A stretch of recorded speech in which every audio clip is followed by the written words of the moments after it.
Thank you very much. It's a pleasure to be here with you all. Perhaps the only slot worse than the pre-lunch slot that I am between you and your lunch is the first slot after lunch, I guess. So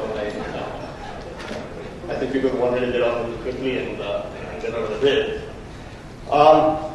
Let me ask you a couple of questions. I want to talk about a different perspective. Chris mentioned this in his keynote speech in the morning as well, where he talked about QA organizations potentially giving a competitive advantage in terms of business diversity organization. And I want to go a little bit deeper into that topic. How many of you believe, a show of hands, since we don't have a voting device with us right now, how many of you believe that your organization, your QA organization gives your company or your customer, if you're in the services business, a competitive edge? Great. We have about 75% of you feeling that way. That's great, right? I see. So she's saying it's actually half the number. You should have a voting device in this. How many of you can articulate to your senior management, to your business heads, to your customer senior management, the CEO, CFO, business heads, how your QA organization is giving you a competitive edge? Substantially fewer hands. I see perhaps 20, 30 hands. So that's the key thing that we want to talk about. So hopefully at the end of the next 20 to 30 minutes, if I can get on with it quickly, we'll talk about what are the things that you can do or what are the things you should be doing to be able to articulate the value proposition in terms of what you're doing.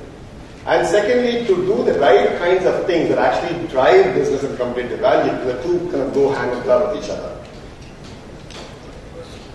So without much ado, let's get into what are some of the key business drivers that senior management, the people who own the business function of a company look at, right? You've seen this often in the past. Speed to market. People talked about it in the morning sessions as well. Improving quality, lowering costs, managing uncertainty are some examples of business drivers that I believe a QA organization can and should influence. And let's talk about each one of them in a little bit more detail. Right? Speed to market. Very few software projects get done on time. Leave alone speed to market. It's very hard to predict and actually release to market a software product at the right time at which it was planned at the beginning of the cycle.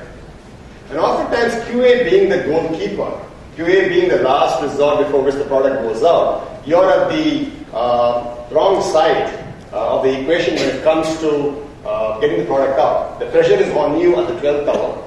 And as far as you're concerned, development slip, product management slip, business analyst slip, functional specifications change at the last minute. So your time to test is actually decreased. And the pressure is on you to say, hey, when do we get this product out and has it met the quality? And you're the one that faces the key to the end of the day. How do you turn this around? And how do you get to a more predictable product cycle where you're not squeezed out at the end? And where even at the end of the day, after releasing a product beyond the date it was meant to be released, the quality bar is not where it was supposed to be. And you don't feel like you've actually done your job good enough, right? How do you change that? That's one of the things you need to be thinking about. How do you improve the overall SDLC cycle so you can drive quality up through the beginning of the cycle and maintain the quality throughout the cycle? How do you use things like automation effectively to reduce the cycle time in terms of regression testing or the entire test cycle itself? How do you reduce it effectively? All of us use automation. All of us talk about driving quality up the cycle. But I think very few companies have actually reached a point where you can do it effectively and you're able to predictably deliver quality products on time. And we'll talk about how to do that in a second as well. Again, my goal here is not to give you prescriptive solutions, but to talk about levers that you can actually influence in order to be able to do that. Improving quality, right? Fundamentally, when we talk about testing versus we're talking about quality, there's a difference in mindset that you need to be thinking about. Testing, in a sense, is auditing the quality, right? You can come in at the end of the cycle, or you can come in the beginning of the cycle. You can continuously audit the quality of a product. Whereas when we talk about improving the quality, we're talking about taking ownership of the final quality of the product. Right? You're no longer a verification and validation team. You are a core part of the organization improving the quality of the product. How do you do that?